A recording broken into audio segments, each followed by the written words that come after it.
how sustainable agriculture is coming to include indoor farming and renewable energy. And so this is a story more about what we've been doing here in Pueblo for the last 2 years, working for the I Will Project, a small local nonprofit, and trying to develop this space so that it can reach anyone age K to 16, which really just represents everybody is related to the food system somehow, right? And so we can not only come to understand where the food comes from, how much work is involved, but the systems thinking is what we really wanted to focus on today, is that everything about sustainability has to do with this concept of systems, closed and open loops, and feedback mechanisms, right? And so Aquaponics is one of the best educational tools to demonstrate that we have found. And aquaponics, one of the best definitions I've ever heard is the symbiotic cultivation of plants and aquatic animals. Traditionally, it's used pretty exclusively for leafy greens and herbs, and those are some of the things that grow really simple. There's no just plug and play with those things. They all need, it works really well. So we'll get into that definition soon, but I just wanted you to be aware the iFizz Learning Lab is where we'll be inviting you next week. It's basically a converted double car garage into an insulated space where we've been doing different experiments and experimenting with both aquaponics and vertical farming, and partnering with CBASE and providing internships for CC Pueblo students as well as Central High School students.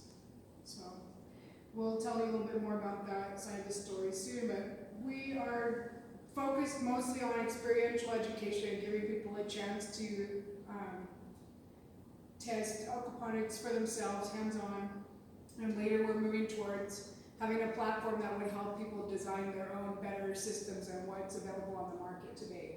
And that would encourage entrepreneurship as well as a demand for and appreciation for local food. So we are looking at this combination between the 3 different types of controlled environment agriculture. And mostly we're talking today about aquaponics. Are all of you aware of what that means? Good. So we're just looking at this difference that hydroponics is where there's no life in the system, mostly it's sterile and chemical inputs, versus the ecosystem development where the life force is coming from the fish waste and the actual in between the lines of the bacteria and what's happening in the, what do you call it, aquatic soil web? the aquatic food web. Aquatic food web. So there's also aquaculture, which is really focused more on the fish and having a really high density of fish in the reservoir, versus the aquaponics, which is having a good balance between the fish and the lettuce or whatever crop it is that you've chosen to focus on. And then we have vertical farming, which is not commonly paired with aquaponics, but it could be, right? Do you mind taking a moment to talk about hybridization of systems? Right, so when we try to take aquaponics out of the outdoor zone and out of the backyards where the sun does most of the work, and you try to bring it inside, we find that the vertical methods that can be integrated into that's really the only way that growing inside is ever going to be a viable source. And otherwise, the sun just does such a better job and produces so much better with that. So when we bring it inside, we need to really be able to maximize the light. So using vertical techniques in along with it, and there's a couple different companies out there that have kind of led the charge with the vertical stuff. And I've actually been playing around with one of the designs that zip grow towers. And when I first got them, I was like, this is the most ridiculous thing. And it was just a cash grab. And then the more that I started to play with it, and by taking it and putting it into an aquaponic system instead of a hydroponic system, figured out that I could use the vertical side of it as the filter systems. So there's a lot of different methods that we can bring into that, and I feel that that's going to be the way that the indoor growing is really going to benefit from that. Right, so there's not just one style of grow system to choose from in indoor farming. That's really where we're going out here, is that there's different aspects and benefits to all of them and some design flaws. So CEA is really a type of study that was originated from NASA scientists trying to recreate nature in such a way it could go to outer space and we could be having full-on food production in a non-natural environment. Right, so over time we have identified these different kinds of variables that can all be tested, as well as maximized. So what I think we're looking at with the vertical is this ebb and flow style system, where instead of having hydroponics where sometimes the water is constantly submerging the roots, there's a timer or something set up with the pump so that the gravity feed can allow the water to trickle down on the roots and keep them hydrated without them being fully submerged. So there's lots of benefits of controlled environment agriculture when you're comparing it to traditional. That's really what I talked about a couple of weeks ago, is the business model side. Now we're looking more at the scientific side of that, right? And how working up towards controlling your crop density and your harvest schedule is what makes this sort of an intriguing theory to play with. Are there any questions or comments about variables and control groups in this sort of setting?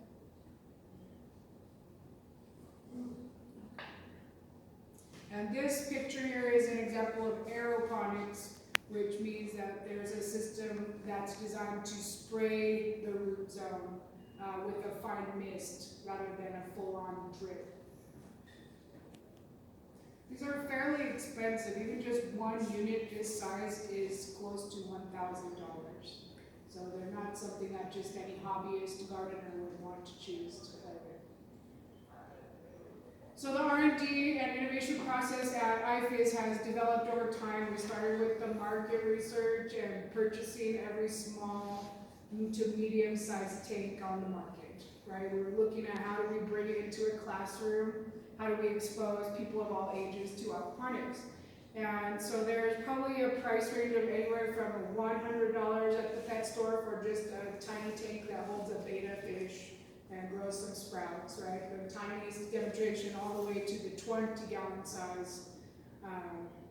And there's probably about 7 to 10 kinds in between.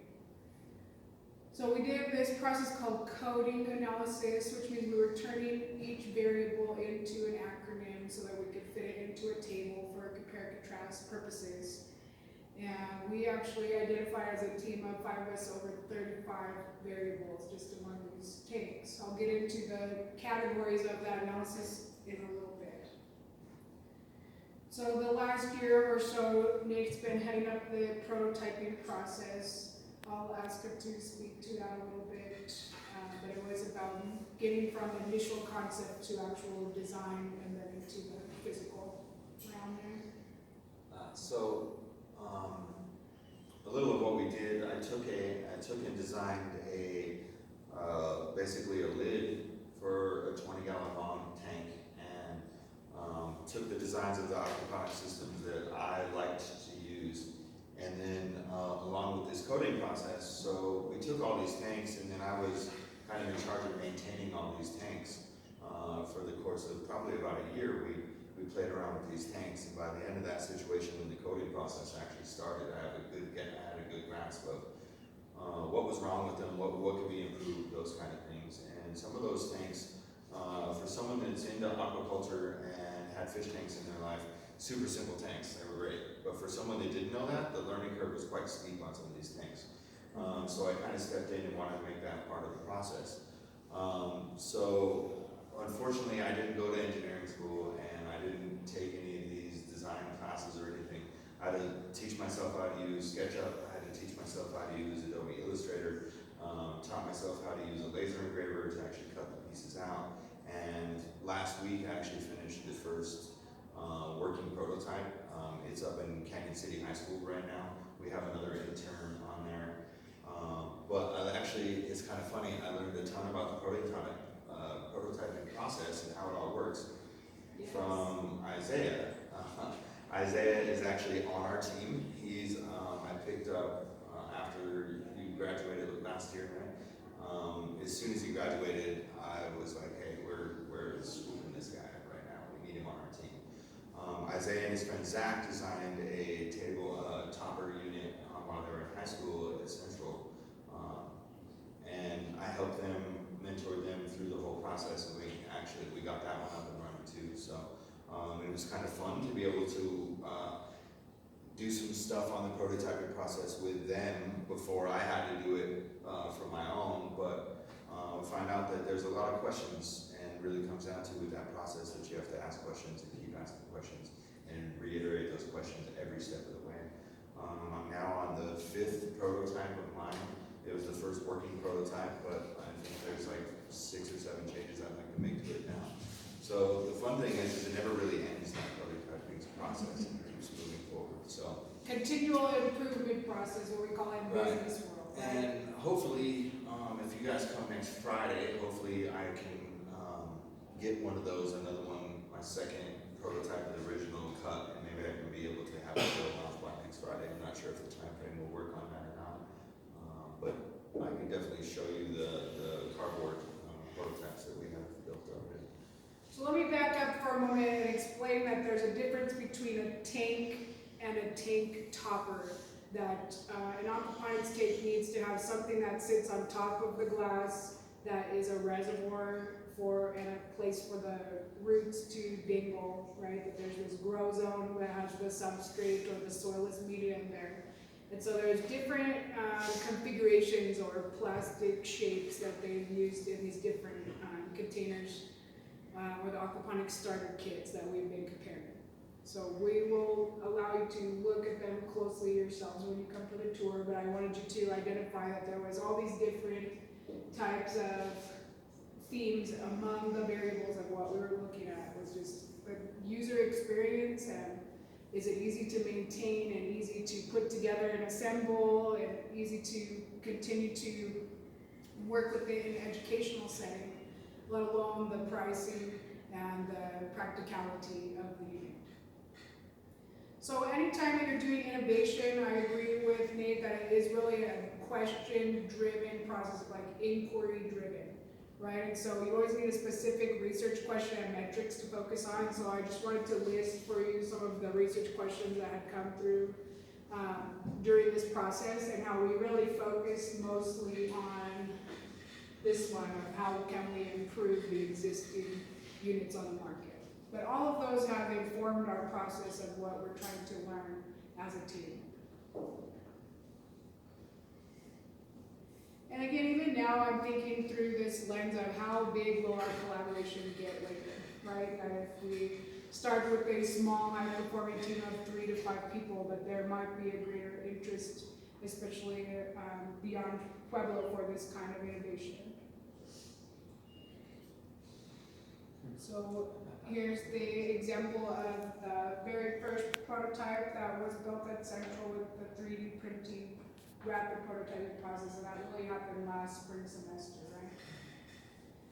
And then there's a picture of Isaiah and Zach showing off the system at our first networking around the Pueblo Food Project, which happened at PCC. So Senator Bennett's office has been bringing political clout down to help us boost our economy around food innovation. And so we were there to represent innovation in the growth system zone. Do you have any other comments on your experience at Central High? I don't know if I have other pictures of the big system there. Okay. No, that one does us a lot of justice right there. One thing that's been really special about the IFIS team is we try to give our researchers a lot of autonomy where they are having choices along the way, and we're not dictating how the process of our science has to be done. We're including them in that questioning and giving them parameters and room to play to get to that end result. Right? Isaiah, do you have anything you would want to comment about your learning process? My learning process? Mm-hmm. Yeah, what was it like prototyping this? Oh, it was a lot of fun, to be honest. A lot of our pro thinking was kind of like that, but a lot of our learning was from mistakes. Great. So a lot of that right there, you see a lot was a mistake, but it ended up working out really well. And it steps into that zone where if you're staying creative and you're staying innovative, very rarely do you have true mistakes. We found with that system, 3 different times that we failed on something, and then instead of starting from ground zero, we were like, well, all right, that doesn't work, but what if we take that part that we just made and change it a little bit to make it do something different?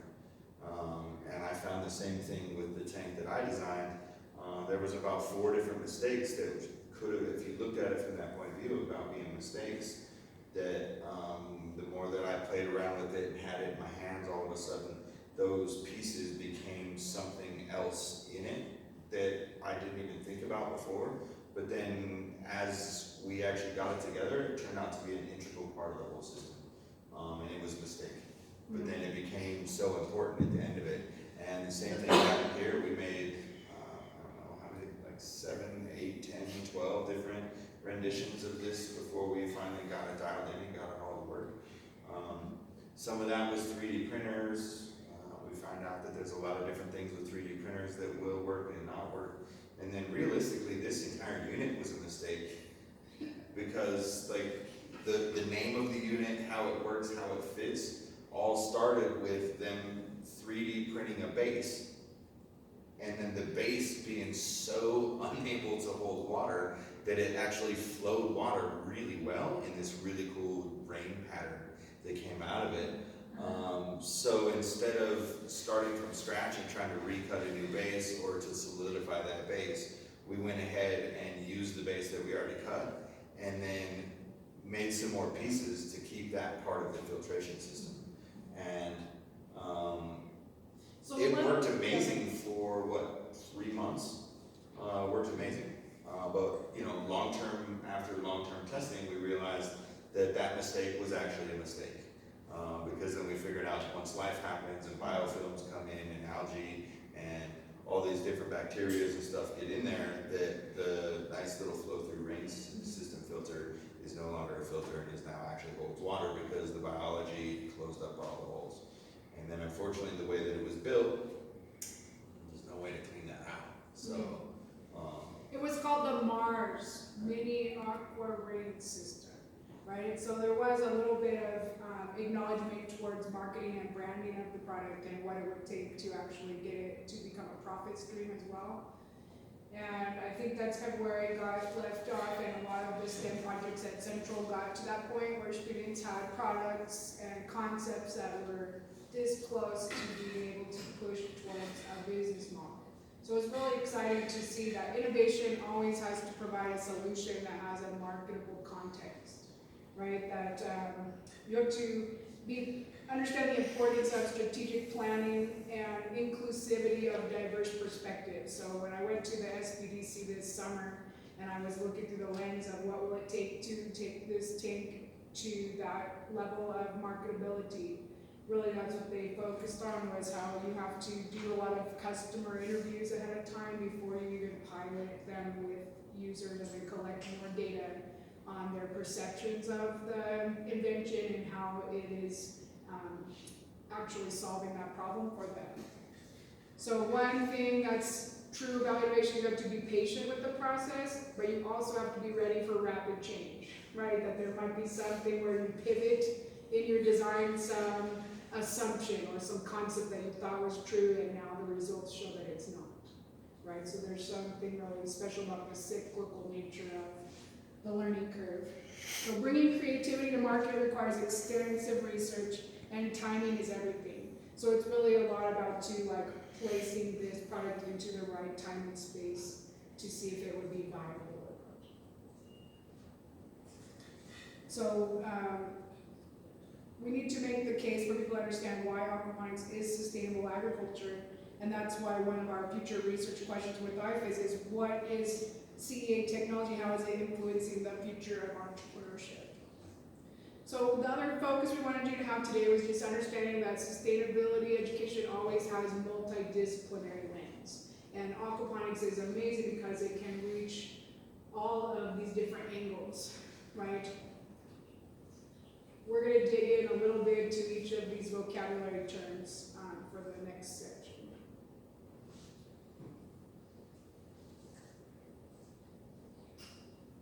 Are any of you engineering majors?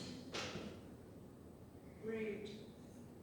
I assume that we all know what a closed loop system is, but just noting that we are focusing on the replacement or the feedback loops that could be put back into the system, and there's no loss of energy or heat or different measurements there.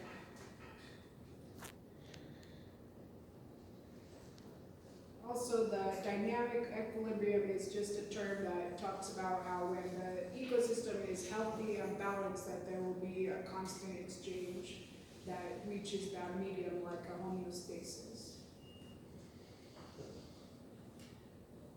So this is a real basic version. But what are the inputs and outputs in a system like this? Fish are the input. What? Fish are input, correct? No, yes. Or food for the fish would be input. Oh, yes.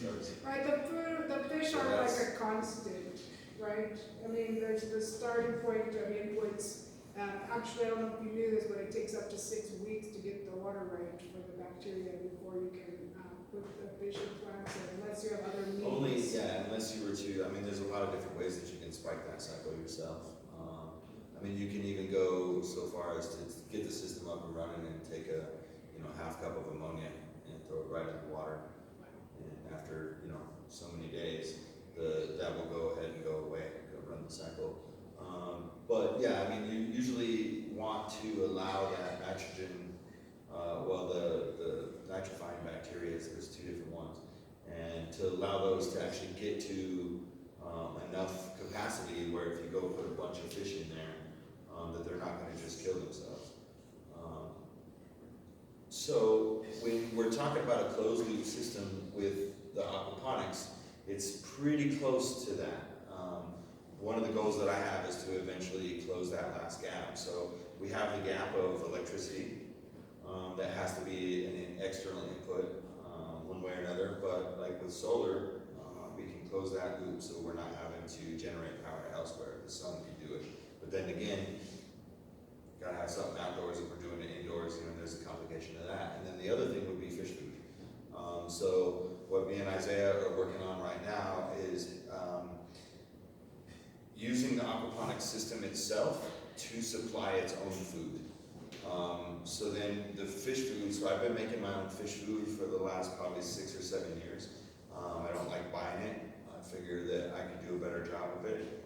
If you read the ingredient list, they're pretty nasty. Yeah, so unfortunately, most of what the fish food is made from wheat and soy. Waste products from other And it's industries. byproducts from the wheat and soy industry, which from my culinary background is why I wanted to take on this challenge, really, of trying to do it myself, but then to be able to make a quality fish food that still has all of the nutrient base in it without having to step outside and grab those GMO products. Most fish are omnivores. A lot of the breeds that we have are omnivores, some are carnivores, and some are herbivores. So we would have to balance that off the fish. Luckily, most aquaponic systems are run with omnivore fish.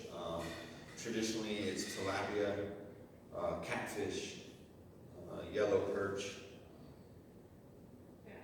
and that's about it for the most part. That are the big ones that they'll use as an edible fish. Koi would be the other one on the list. Koi is probably one of the best fish for it, but they're not really an edible fish, so you kind of lose that ability to have a protein source along with your vegetable source, which is why it's really cool to have some of the more edible fish in there. But koi actually are nice because they're an income stream within themselves. So a full-grown tilapia, not worth a whole lot of money. A full-grown koi could be worth, if you want to get fancy and you want to get into it, they could be worth $5,000 or $10,000. Would you probably have those in your aquaponics system? Probably not. But still, if you just have a regular koi with no fanciness, nothing, it could be worth $50 to $100. And we can take one from fry that size in a bigger system and have it up to, you know, a foot or two long within a year, year and a half. So you can really get a lot of growth if you have a big enough system. The systems that we've built at the IFIS are not designed for that. I'm not trying to, I have no production schedule, I have no reason to harvest any of my plants. So I'm not really pushing the amount of feed that I would need to get the extra nitrogen in the systems in order to have that. So that's another fun thing about aquaponics is really, like, you can control that ecosystem. And the beauty of it is that we really are creating a full ecosystem. And unless that ecosystem has all the balance and everything that it needs, it will not do what you need it to do. So And by that's the upping point too, that, is because it's a complex system that we're managing as the farmer, we're looking at when should we intervene versus when should we let nature correct her own course, right? Like, there's only certain red flags or times that you would actually want to intervene, and other times it's just a cycle that you need to watch play out. Same with the water chemistry and the way that that changes from the fish waste into what is the roots are eager to uptake as a nutrient. So I'll show you that cycle in a moment. So again, I want to connect back to the garden group too, how similar to gardens with the grow systems, we're looking at, do you care more about aesthetics and it being an educational demonstration, or do you care about high yield and production and having the best high quality, fresh, nutritional food? So far, we've taken the approach of just showing what's possible. right, and then like from my angle on how I've built these systems, and Isaiah's along with me on this, I try to hit both of those, right? Like I don't want to have a system that doesn't produce good stuff, but then at the same point in time, I need a system that like looks good and has that aesthetic value, because those are the kind of things when we're doing research and these kind of things like that. When you walk in and you see a fish, you know what I mean, you see a black tub on the ground with some fish in it that's pumped up to a bucket of rocks in the corner, and you're like, oh, this is my aquaponics system. Like me personally, I'm gonna get excited about that. Someone that's never even heard the word aquaponics is not gonna get excited about that.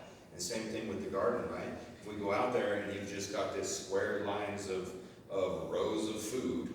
Nobody really, that doesn't look aesthetic. So like, why don't, like, well, there's ways that you can integrate these things and do a food forest type thing where they go together. And in our case, we took the fish tanks off the ground and put them up in the air. So when you walk in, the fish tanks are eye level, and that's the first thing that you see, because that's the life, that's the cycle. So then we put both sides of it on show. So when you're in the design process, you really need to look at what the end goal is going to be and figure out if there's a way that you can play both sides, right? So have it efficient, have it workable, but then have it aesthetic so people want to look at it and people get excited when they see it. It's been another goal of ours. So we were like inspired by this smaller system to build something better, but also we were looking at how do we introduce a combination of DIY, the cheapest, most efficient way to produce food and fight food insecurity, and then the exposing our interns to industrial scale but miniaturized, right? Like what's happening in the greenhouses and in these sort of career fields. So I'll back up a moment. Those are some of our smaller things. Just the nitrogen cycle has some of these other terms that I want you to be aware of about aquaponics, the symbiosis and how the plants and animals are actually working together, even though you can't see the system necessarily. It's that mystery of the unseen world of what's happening in the water with the bacteria that actually makes it all work. And then there are the phytoremediation techniques that you can actually lift up on some of these systems and look at the root zone, and you can see the, I don't want to call it fecal matter, what do you call the fish waste? Biosolids, right? That you can physically see how the roots are taking on this, it's sort of like a gritty texture. You'll see it when you come to the space. How many of you have seen fish waste by itself before? Yes, okay.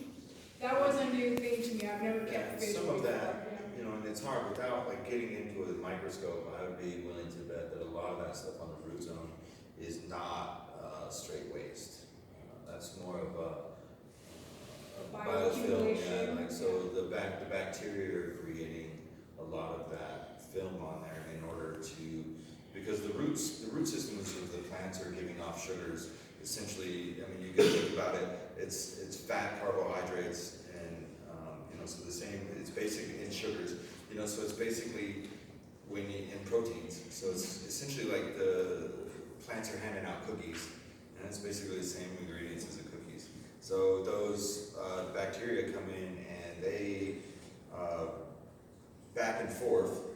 So the plant extrudes these cookies, and then the bacteria eats the cookies and gives back the nitrates and some of the other chemicals that the plant needs to uptake. So same exact process that happens in the water happens in the soil.